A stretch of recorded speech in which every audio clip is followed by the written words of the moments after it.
ng mga broadcaster ng Pilipinas.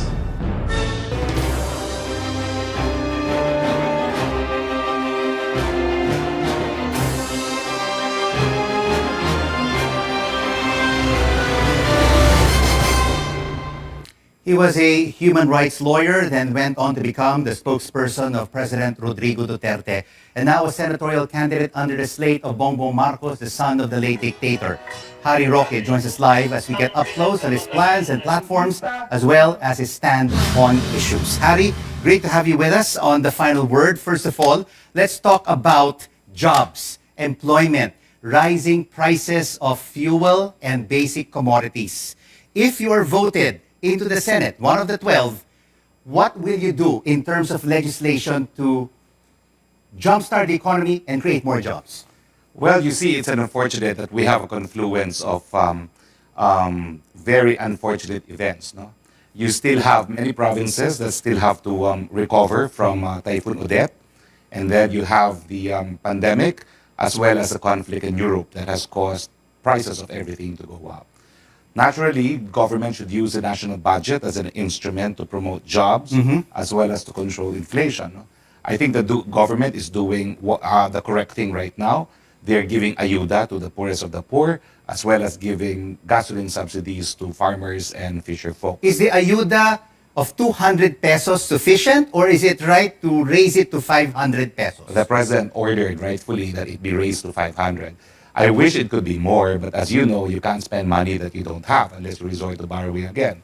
But so I agree with the move of the president to defy the advice of his economic team and actually gave more than double than what was advised. But Harry, there are also some allies of the president who are calling for a temporary suspension of the fuel excise tax. So it will impact more Filipino people rather than targeted subsidies and dole-outs. Do you think that we should suspend it? Well, I see the wisdom in not suspending it right now because in the first place, the ayuda is also made possible because of the excise tax. And I would like to stress that excise tax actually taxes everyone, including those that use the gasoline. No? So I think to forgo with the excise tax will only benefit those who can actually afford the higher prices of gasoline. And that's why that's a form of indirect taxation. But a lot I think is of more critics are also saying, Harry, that with these subsidies and with these dole-outs, it also opens it up to corruption because it is distributed by government officials. There will always be problems, but government has to do something because it did not create a conflict in Europe. It just has to cushion the impact of the conflict, and hopefully it will not last long. No? But what I'm saying is, I think it's a right move, ayuda as well as subsidies. No? Long term, perhaps we should look at the excise tax, but as of now, what I'm saying is, for the immediate future, perhaps we would need the extra revenues generated by the excise tax precisely because we have to provide subsidies as well as ayuda. But they say that the ayudas and these dole-outs, these subsidies, are not enough sa araw-araw na pangangailangan ng ating mga kababayan. So now, there is a clamor to raise the minimum wage to 750 pesos per day. Even Senate President Tito Soto said it should be 1,000 per day. Alam mo, talagang hindi enough. What we're trying to do is cushion.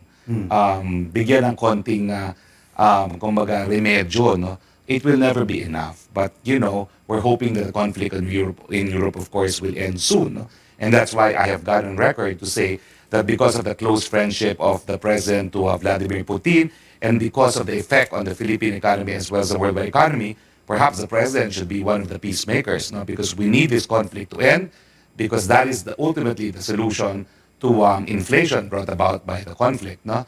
So it's never enough, but government must do something. I think as of now, the status quo as far as the regional wage boards should be allowed to work because legislated minimum wage at a time when we are still recovering from the pandemic and facing inflation because of the conflict in Europe may just lead to increased unemployment. You talked about President Duterte wanting to be a mediator. Is he really serious about that? Mediating between President Putin, President Zelensky, and the West? He may not be because it's my suggestion. I would want him to give it a shot. Why? Because he's one of the few friends, I think, right now of President Putin. No? And perhaps President Putin will listen to him. Why is he continuing to take a neutral stance against Russia when almost all the countries have said this has to stop? Well, as a matter of record, Rico, no, we voted in favor of the resolution That's condemning the invasion as illegal, as in fact it is. But he's taking a neutral stand because in the past, when it's the West breaching international law, resorting to unilateral use of force, we don't get this kind of protests that we are hearing now against Russia. No? They invaded Iraq, and yet, despite the fact it was equally illegal under international law, there was some protestations, but not as loud as we have now. And I think the President's point is, while it is illegal, we need to understand also the motivations of Russia. I'm not justifying it, but in the mind of Russia, under international law, self-defense is a lawful instance when you resort to unilateral force. I think it's wrong, but they're thinking that if Ukraine becomes a member of NATO, then it becomes a threat to them. I reiterate that's wrong because the definition of an armed attack for which you could use resort to self-defense is the sending of troops across international borders. No? But what can you do? That's how they feel about it. Let's get now to another issue, especially now during this campaign season, Harry, and this is about vote buying. There's been criticism on various camps that they're buying votes. They're paying for people to attend rallies in this province, in this city, here and there. If you become senator, how can we strengthen our laws on vote buying? I think all the laws are in existence. We need to improve the implementation. And that's So why the is there job not of the enough executive. implementation? Why is there not enough enforcement if it's already strengthened in the laws? Well, I think the COMELEC should flex its muscles. They do have the authority to order the PNP and the AFP even to implement our elections laws. No? So they should just do it. On another important issue right now is the fight, the war on drugs. Should it continue to adopt, the next administration, should it continue to adopt an ironclad, no-nonsense anti-drug policy, just like what President Duterte did? Well, I think even in the United Nations, it is in the agenda. We should have an unrelentless effort to curb trade in illegal drugs. There can be no substitute. And of course, if you become senator this coming May 9th, what will be the first bill you will file when you sit in the Senate?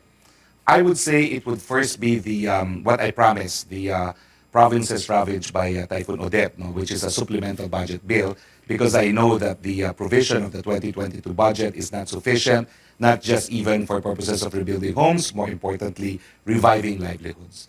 Then we would have to look at health, because that's my pet law when I was a congressman. I authored universal healthcare law, and I'm now convinced that the only way universal healthcare law will work is if we abolish PhilHealth, replace it with a National Health Service, because it will achieve two things: get rid of the corrupt ones in PhilHealth, and number two, emphasize that universal healthcare is not the same as PhilHealth of the past. It is not just medical insurance. We will not rely on the premiums alone for benefits. We will use government funds to promote the right to So health. why wasn't it done in this administration?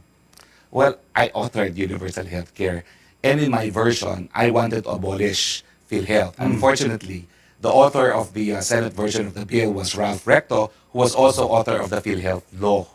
So, I think it was around March of 2019, when Congress was about to go on recess, I made a judgment call. I passed our version in the House as early as September of 2017, and March 2019, nothing was happening in the Senate. So I called a meeting in Malacanang. I was already spokesperson, and I agreed by way of compromise, okay, let's retain PhilHealth, but let's provide for accountabilities. Accountabilities which prove inefficient or not insufficient, because obviously no one has been fired from PhilHealth. We still have ghost claims, and we still have hospitals complaining that their valid claims have not been settled by the agency. So, Harry, it is clear what your legislative priorities will be if you become senator after May 9th. But there are also a lot of question marks why you joined the Marcos Duterte Senate slate, because you are known to be a human rights lawyer,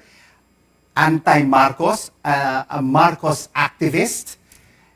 So, why are you part now of the Marcos Duterte tandem? How do you reconcile the past of Marcos with your decision to join this tandem?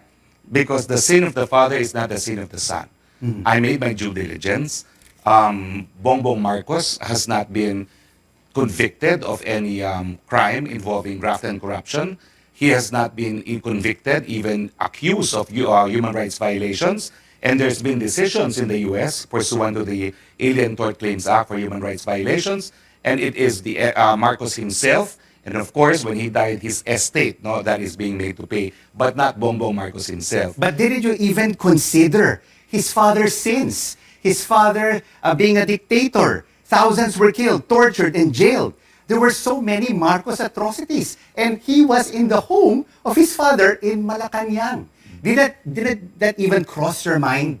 It did, and I realized that he should not be made accountable for whatever his father did. In the same way that I will not be responsible for whatever my father did. What about the unpaid taxes of the Marcoses? The BIR is charging him more than 200 billion pesos. Shouldn't he be paying those taxes before he runs for president? You know, or even before he's elected? There's a saying, there's only two certain things in life, death and taxes. Government has all the remedies if it wants to collect. Let government collect. All right, here's another issue. I did a little bit of research on your background. You are a top debater, an award-winning debater, and you mentored and coached the UP College of Law moot teams that won in various international competitions, particularly those in Oxford, one of the best schools and debating clubs in the world. But the tandem that you support, Bongbong Marcos and Sara Duterte, do not even want to participate in any debates, just like what we had here on CNN Philippines. Why not you, as a top debater, coach them for them to join these debates? Well, Harry. you know, I'm no longer a debate coach because I've ceased to become. But you are a top debater. Yes, but number one, it's not my business to speak for them. You should ask them. The first and last time I agreed to be spokesperson was for President Duterte, and I'm sorry, I have no authority to speak either for Bongbong Marcos or for Inday Sara. They have spokesperson. So I think they should be the ones to answer on behalf of their principals. No? As far as I'm concerned, I join every forum, including this current forum, because I think it's important that people should know my legislative agenda, and only because I'm convinced that if they know my legislative agenda, they know that I can do more than dance. But shouldn't your candidate for president and vice president also be up on the stage with all the presidential candidates who have showed up in the presidential forums and also the vice presidential forums? Would you not advise them to join so that at least they can debate, they can rebut all the issues against them and not just be part of one-on-one interviews? What's interesting is they didn't ask for my opinion. I did not give my Shouldn't you opinion. be giving them your opinion being a top debater? Not Harry? really, because I'm only an adopted candidate. No, so it's not my business. It's their lookout. They know that there may be ramifications, and they're willing to face the ramifications for their refusal to debate. No, but the point I'm making is, at the time of the internet, and precisely because we have mass media, if you want to know the platforms of candidate, you will, and not just through debates. And of course, yesterday we saw the PDP Laban Kusi Wing endorsing Bongbong Marcos for president. You were the former presidential spokesperson of Duterte. He hasn't said anything yet, but if you are inside his mind, will he still be anointing a presidential candidate, or will he just stay away or eventually go with the PDP Laban Kusi Wing? I'm so sorry. I'm no longer a spokesperson. I have But no you were authority. with him for many Despite years. that, I had an obligation to speak for him, but I ceased to have that obligation and right to do so. So I suggest you ask the president directly because I have no authority to speak for him. Well, Martin Andanar has said that the decision of the PDP Laban Kusi Wing is not necessarily the decision of President Duterte. Harry, we will take this short break and we'll continue our up-close conversation with Harry Roque right after this. And we'll also have updates on the COVID-19 situation overseas, with South Korea reaching 10 million cases in total.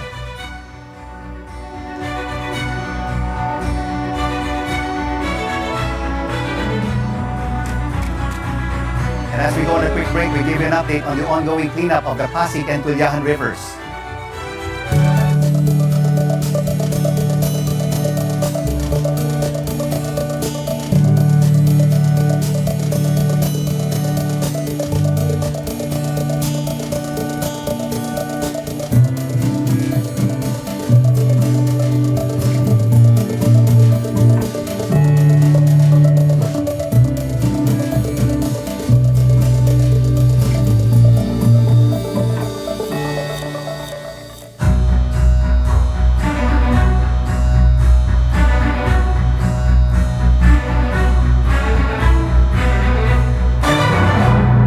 SMC, San Miguel Corporation. Bisag unsang industriya ang sudlan niini, tinguha sa SMC ang pag-uswag o paglambo sa mga Pilipino. Karon, gikan sa SMC, aniya na ang SMC Davao Cement. SMC Davao Cement. Gama sa Davao, para sa Mindanao. SMC Davao Cement. Ato ni Bay.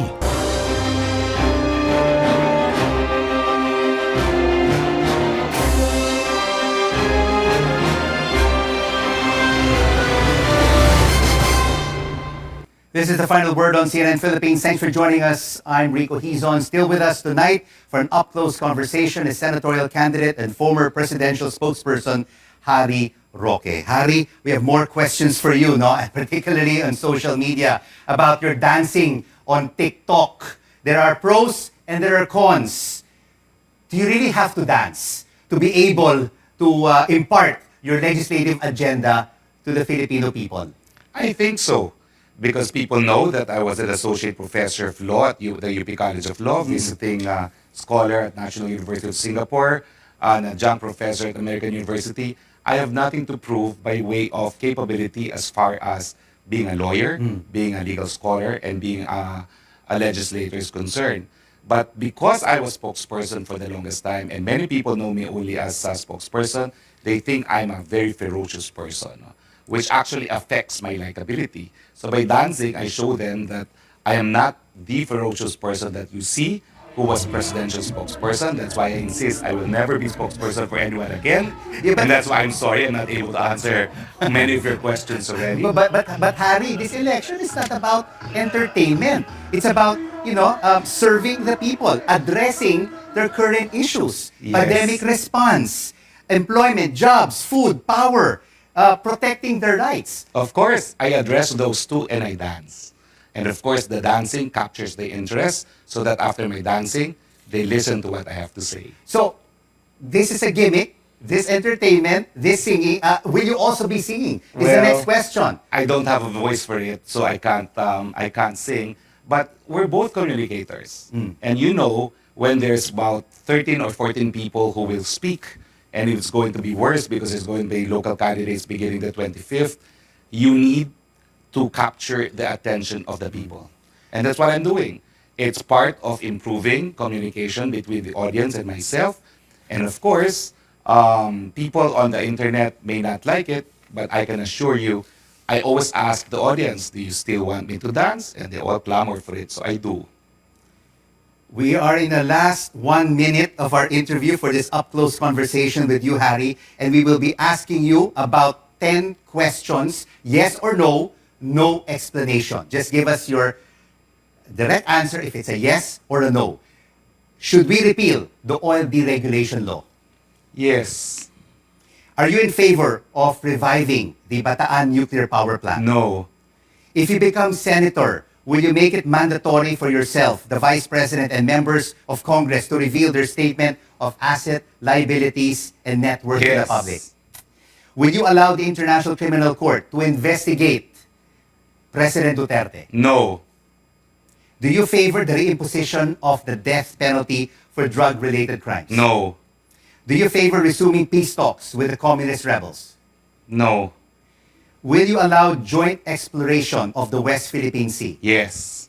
Should the country be more aggressive in protecting its maritime interests in the West Philippine Sea? No. And finally, Harry, your final word on why our kababayans should vote for you this coming May 9th as one of the 12 senators of the Republic? Being a senator means writing laws, drafting policies. I think I have proven myself not just as a lawyer, but also as a professor of law, as a student of law, as well as someone who has used the law to acquire justice to victims of injustice. I've also proven myself as a lawmaker. I was primary author of universal health care, free irrigation, free lunch for malnourished children, the AIDS law, and one of the proponents of the free college tuition for state universities and colleges. So I know the law, I use the law for justice, and I've used the law for policy that has provided genuine change in the Philippine society. That's more than enough reasons for the people to elect me into the Senate. Senatorial candidate Harry Roque, thank you so much for joining us on The Final Word. Thank you very much as well.